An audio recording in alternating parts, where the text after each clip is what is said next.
नमस्कार। मेरे पीछे दिख रही न्यूज़ अपडेट अभी तक आप सभी को मिल चुकी है कि सेंट्रल गवर्नमेंट ने सुप्रीम कोर्ट में एक हलफनामा या फिर एफिडेविट दायर किया है कि रीनीट को कंडक्ट नहीं कराना चाहिए। तो इस वीडियो में इसी के बारे में मैं आपको इस न्यूज़ को ब्रेक डाउन करने आया हूं कि इसका मतलब क्या है।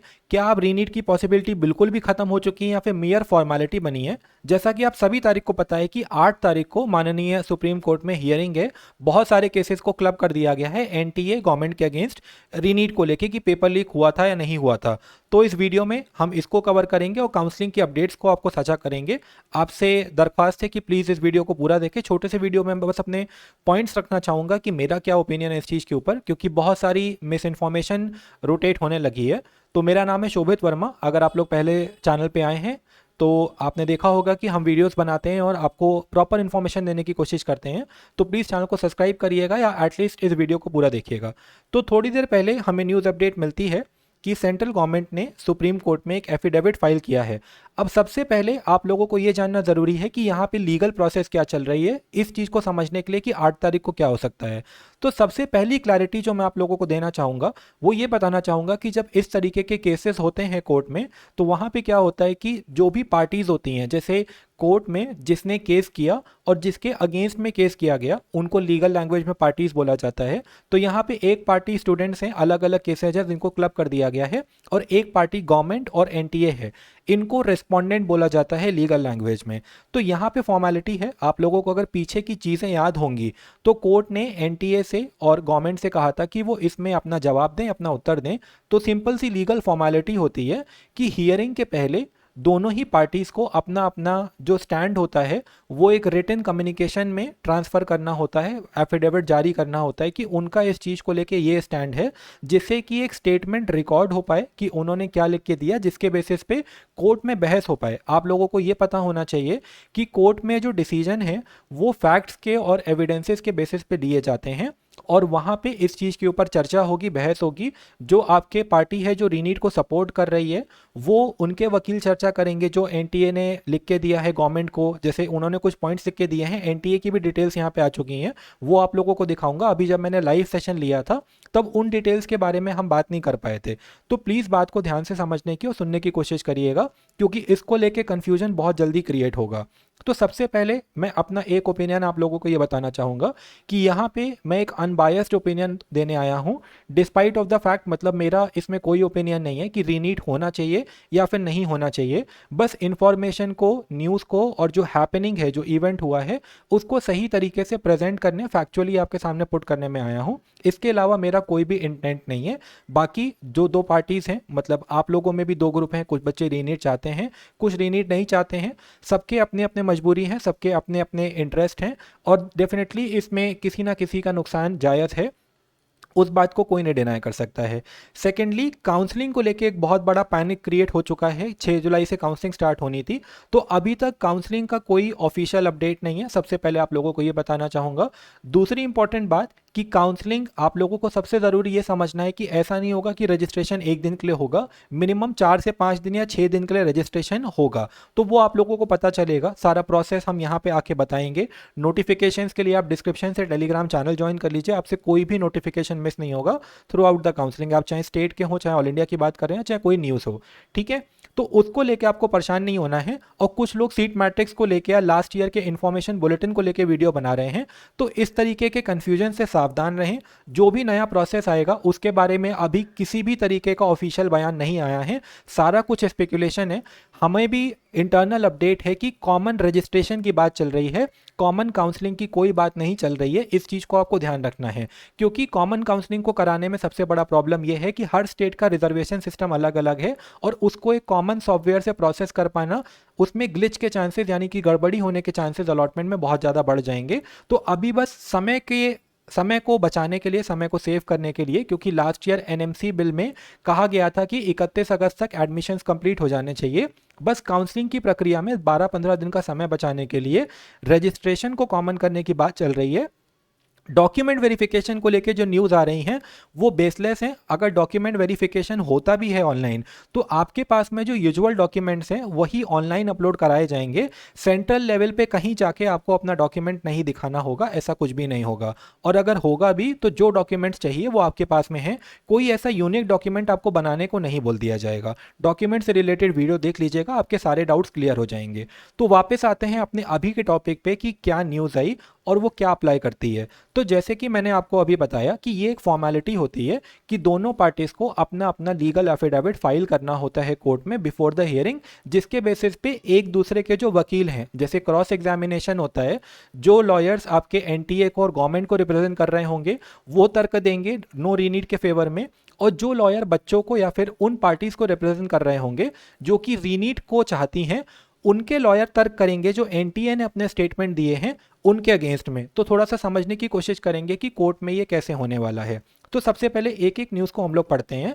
Centre files affidavit in Supreme Court opposing the cancellation of NEET UG 2024 exam, says that it is not rational to scrap the entire exams in absence of any proof or large scale breach of confidentiality। तो जैसा कि आप सभी को पता है कि CBI investigation carry out कर रही है पेपर लीक को लेके कि कहाँ कहाँ पे पेपर लीक हुआ, और हमारे सामने न्यूज़ वगैरह के मीडियम से मल्टीपल स्टेट्स के नाम आए, जिसमें कि आपका गुजरात, बिहार, झारखंड, कुछ हद तक महाराष्ट्र, यूपी, इन सब जगह के भी छोटे छोटे तौर पे नाम आए हैं जहां पे पेपर लीक होके पहुंचा है। अब अभी जो सुप्रीम कोर्ट में आपने गवर्नमेंट ने हलफनामा फाइल किया है या फिर एफिडेविट फाइल किया है, उस एफिडेविट पे हम चलते हैं एक बार, क्योंकि वो बहुत इंपॉर्टेंट है यहाँ पे। आ, एक second please.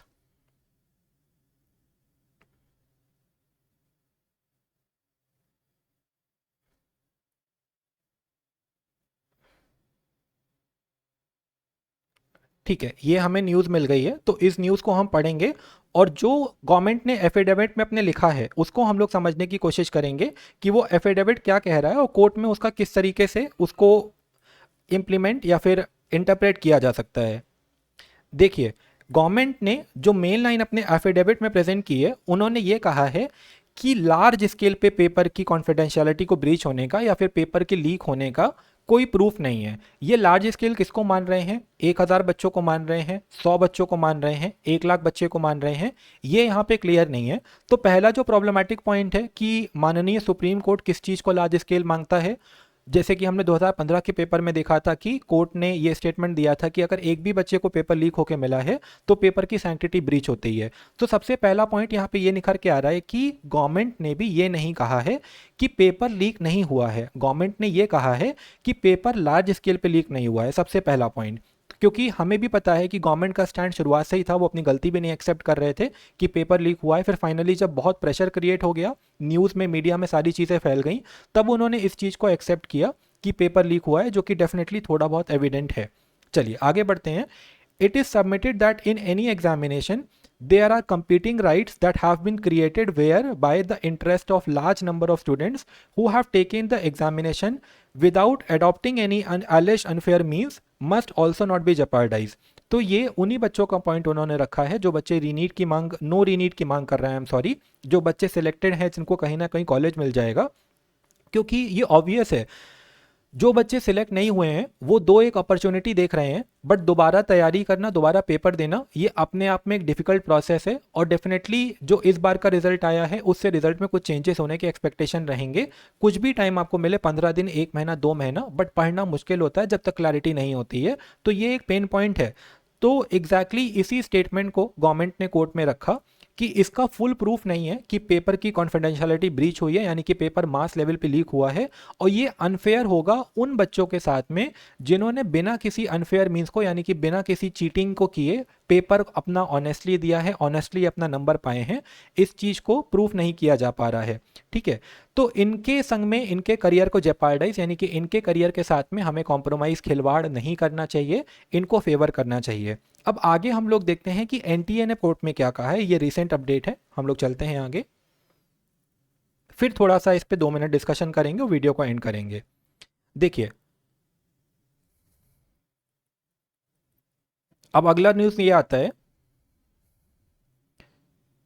Following the centre, यानी कि सेंटर के बाद में एनटीए ने भी, जैसा कि मैंने आपको बताया था कि लीगल फॉर्मेलिटी है और एनटीए भी इन केसेस में एक पार्टी है, एनटीए ने भी सुप्रीम कोर्ट में एक एफिडेविट फाइल किया है opposing the cancellation of NEET UG exam, यानी कि एनटीए भी नहीं चाहता है कि नीट यूजी एग्जाम को कैंसिल कर दिया जाए, जो कि बहुत ऑब्वियस है शुरुआत से हमें। NTA says alleged malpractices were only in Patna and Godhra centers and the entire exam should not be cancelled based on individual instances, यानी कि एनटीए ने ये एक्सेप्ट किया है कि जिन इरेगुलरिटीज़ को, उन्होंने ये भी नहीं कहा है कि इरेगुलरिटीज़ प्रूव हुई हैं, उन्होंने कहा है एलिज्ड। एलिज्ड का मतलब होता है जिसका इल्ज़ाम लगाया जा रहा है। तो जिन इरेगुलरिटीज़ का इल्ज़ाम लगाया जा रहा है उनके इंस्टेंसेस बस पटना और गोधरा सेंटर पे क्लियर हुए हैं। इसके कारण से पूरे कंट्री में नीट एग्जाम को कैंसिल नहीं किया जाना चाहिए। Second, NTA says that alleged malpractices have not impacted the sanctity of exam and have not unduly benefited the students who appeared at the centers at Godhra and Patna, यानी कि इन्होंने गोधरा और Patna centre पे भी जो बाकी स्टूडेंट्स थे उनका परफॉर्मेंस चार्ट वगैरह को स्टडी किया है। यहाँ पे एक फोटो है, उसको हम लोग इंटरप्रेट करेंगे एक बार, ठीक है। इसमें इन्होंने कहा है the data analysis of the performance so done by the NTA is being reproduced in detail here and after succinctly indicates the alleged malpractices have not either impacted the sanctity of the entire exam or resulted in any undue benefits to the student appearing at the aforementioned centers. The performance chart of the students as said centers reveal that the performance of students at these centers is neither abnormally high nor significantly different from the national average performance of the remaining centers at different places, यानी कि इन्होंने कुछ mean data को use किया। Mean data का मतलब है कि इन्होंने अदर सेंटर्स के एवरेज इंपॉर्टेंस को कुछ स्टैटिस्टिकल मेथड से चेक किया है और ये पाया है कि वहाँ पे कोई परफॉर्मेंस स्पेसिफिकली इंप्रूव नहीं हुई है पूरे सेंटर की, एज अ सेंटर की, यानी कि सारे सेंटर का कुछ एवरेज मार्क्स वगैरह निकाल के ऐसा कुछ करके कि कितने बच्चे 600 प्लस पा रहे हैं, ऐसा भी कुछ करके। alleged paper leaks at Patna does not seem to have impacted the exam as the number of students involved in it is minuscule, यानी कि बहुत छोटे नंबर पे पेपर लीक हुआ है। entire exam should not be cancelled based on such individual instances, यानी कि NTA ने इनको आइसोलेटेड इंस्टेंसेस बोला है। एग्जैक्टली जैसा कि कोर्ट में ये प्रूव करने की ये लोग कोशिश करेंगे कि पेपर लीक जो है वो कुछ ही बच्चों को हुआ, कुछ मिनिमल बच्चे थे, काउंटेबल बच्चे थे जिनको ये लोग आइडेंटिफाई कर चुके हैं। Wrong to say that students scoring high marks are only from certain centres, NTA ने सुप्रीम कोर्ट ने कहा कि ये चीज़ बिल्कुल गलत है कि कुछ पर्टिकुलर सेंटर्स से बच्चों ने एक्सेप्शनल परफॉर्मेंस दिखाई है, उसके अगेंस्ट भी कुछ डेटा दिया है। NTA says that it has withheld the result of the students involved in malpractices and issued show cause notices to them for penal action and debarment, यानी कि बच्चों को, आइडेंटिफाइड बच्चों को इन्होंने वो किया है, डिबार किया है। That the NEET 2024 undertaken by 23 lakh students at 4750 centers in 571 systems has not suffered systematic failure and the entire exam has not been vitiated by individual instances of unfair means and paper leak। चलिए, तो ये हमने सारी news को पढ़ लिया। अब हम आते हैं कि 8 तारीख को क्या हो सकता है।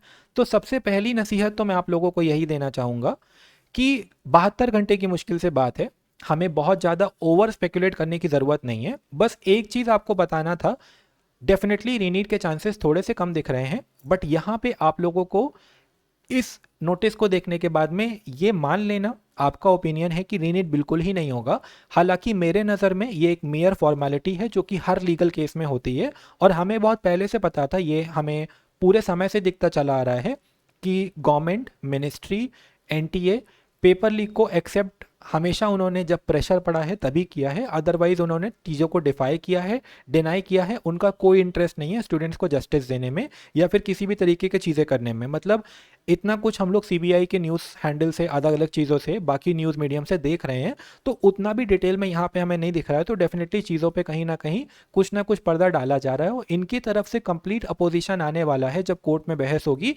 पेपर को रिकंडक्ट कराने को लेके।